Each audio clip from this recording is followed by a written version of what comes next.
Hi, thanks for tuning in to Curb Appeal Part 2. I'm washing this house in preparation to paint it. It's going to be a dark maroon color. More about washing the houses in a bit. All of the concrete block work you see there that's white, all that's going to get stripped. It's going to get stuccoed over, and then it's going to get a stone veneer. The shutters are coming off, and those two posts that are not centered on the porch are going to be centered, but they're going to be upgraded to 6x6s so that they look a little bit fatter and kind of match the side posts. Then new vinyl railings are all going to be installed. So, about washing your home. I'm using a 4,000 psi pressure washer made by DeWalt. But am I using pressure? No. I'm using a pink tip, and all that does is help me push the water to the second floor. It is a common misperception that in order to clean your home, you need to hit it with high pressure and blow the dirt off. But that is not the case. What you need to do is utilize a tip that is non-damaging, such as the pink tip, which is generally sold in pairs and bundled along with a stronger blue tip. Blue tip would allow you to reach a third floor, the pink tip probably only the second floor.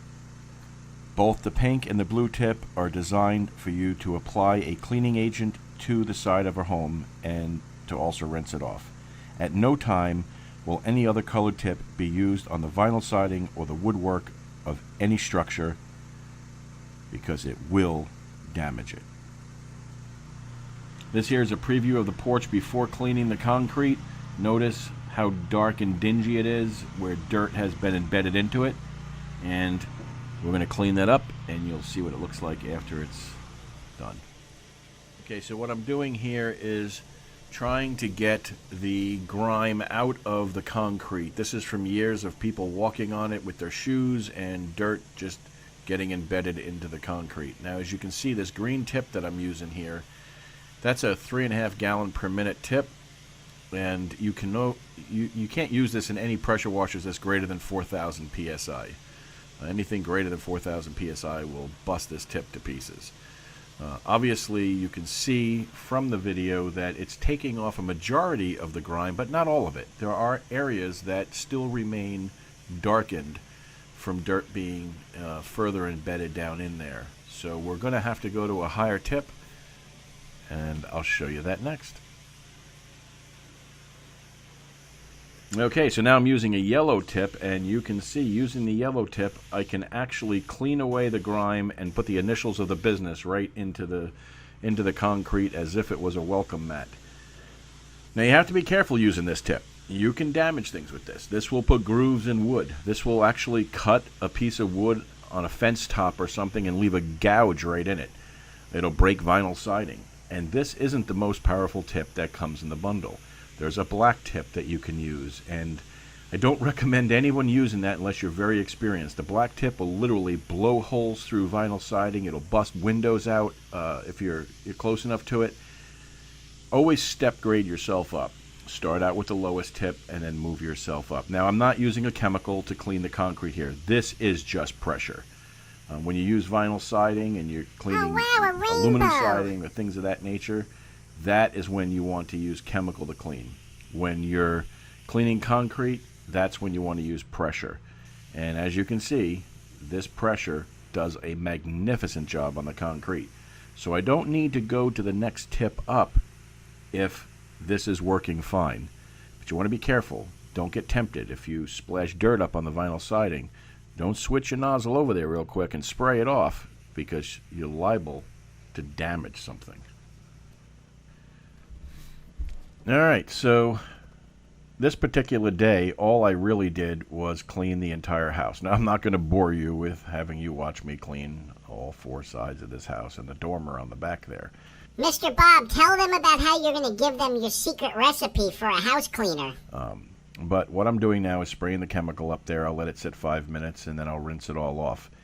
But what I'm going to do is I'm going to take day 3, which was the day that I started removing the paint from the pillars in the front of the house, and I'm going to incorporate that into this second day here.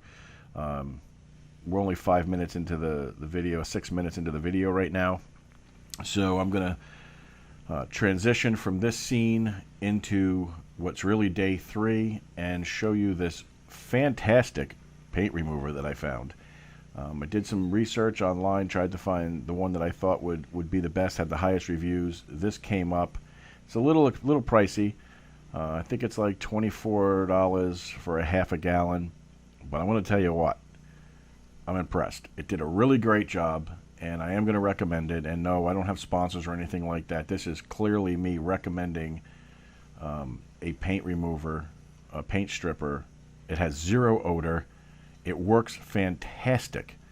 I mean, I am so impressed with the results of it, and I'm sure you will be too. So let me show you how you apply this and how easily you can use a wire brush on a grinder or a drill or anything to remove the paint. Let's get to it right now.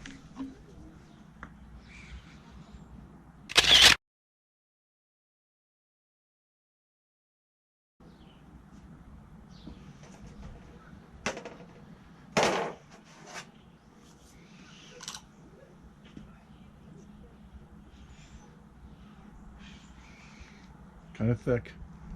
Trust me when I tell you, this product requires you to have the mentality of more is better.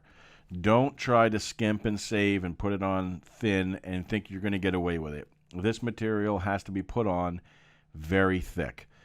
Dip a lot, put it on thick, move to the next location. If you try to stretch it out like I did, it's not going to work as good. It literally needs to be probably 1/8 of an inch thick on all surfaces that have the paint. I will tell you that 2 of these containers, they cost me about $50 for 2. They're like $24 a piece. And 2 of them did this entire pillar and the pillar on the other side of the porch.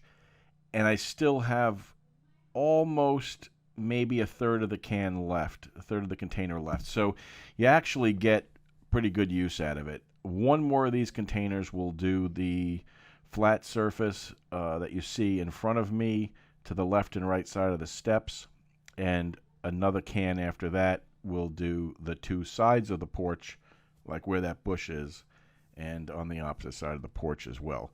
But put this on real thick, and if you want to speed up the process, it says about 2 to 4 hours. If you want to speed up the process, wrap it in plastic and tape it to like the column or whatever you're trying to get the paint off of.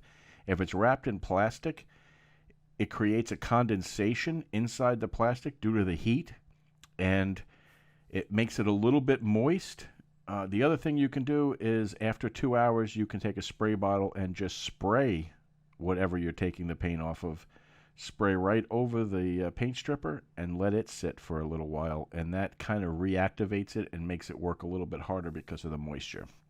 Now, I paint this all on here.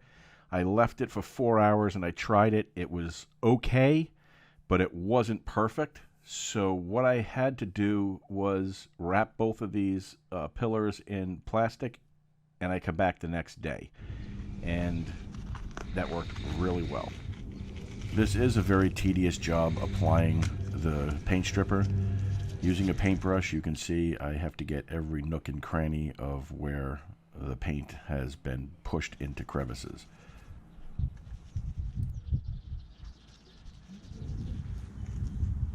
There are several methods you can use to remove the paint from the substrate once the paint thinner has done its job. As you see here, I'm using a grinder with a wire brush attachment. The downside to this is that it creates a lot of dust, which contains both paint and concrete dust, which both are harmful to your health. So if you're going to do this, make sure you wear the proper personal protective equipment, safety glasses, and a respirator. An N95 respirator would be your best option. You could also use a handheld wire brush and do it manually, although that might take a lot longer. It would be equally as effective. And if you follow the directions, which I did not on the package, I tried to stretch the product a little bit. It says to put it on very thick. Don't put it on as if it was paint, but put it on very thick. I put it on thinner, and therefore, while it does come off with the wire brush, not all of it comes off, and it will require me to apply some sections with an additional amount of the product. You'll see here, I'll show you right here, how I could actually peel it off of the pillar on the opposite side of the porch because I put it on thicker there based on the instructions, and it really does make the job probably 50% easier. And when you can pull it off by hand, I suggest doing that or using a scraper or whatever you want. It does cut down on cleanup and the amount of debris in the air and being blown all over the place.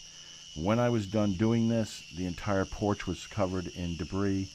Even though there's canvases and tarps on the ground, bushes had debris in it, and it did leak past the canvases and tarps somewhat, so I ended up having to rake the yard a little bit up against where the porch is and clean up all the little tiny paint particles and dust. So it's a very time-consuming job, and I suggest you put this chemical, this paint stripper on, as indicated in the instructions. Put it on thick and peel off by hand what you can and grind the rest of it. This probably goes without mentioning, but I will also caution you, and this is not from personal experience. I went to both neighbors on both sides of this house and asked them if they could move their cars out of their driveways onto the street or back them up further in their driveways because I didn't want any of this debris to get all over their car. Fortunately, both people obliged me and moved their vehicles. And you want to make sure that you're not in a situation where you're going to throw all this dust and paint and everything onto their car. You have to remember the paint particles, no matter how small they are, contain paint stripper. So if you plaster the side of someone's vehicle or other personal belonging with these particles, there's a good chance you're going to ruin the surface of that item, whatever it is, whether it's a car or a swing set or anything. So just take into consideration where this debris could fly and take any kind of precautions you need to. If someone has a nice brand new storm door or something like that that's not getting replaced as part of the remodel, then you might want to cover it with plastic just to ensure that these particles don't collect on it and cause any kind of damage to it. Whew.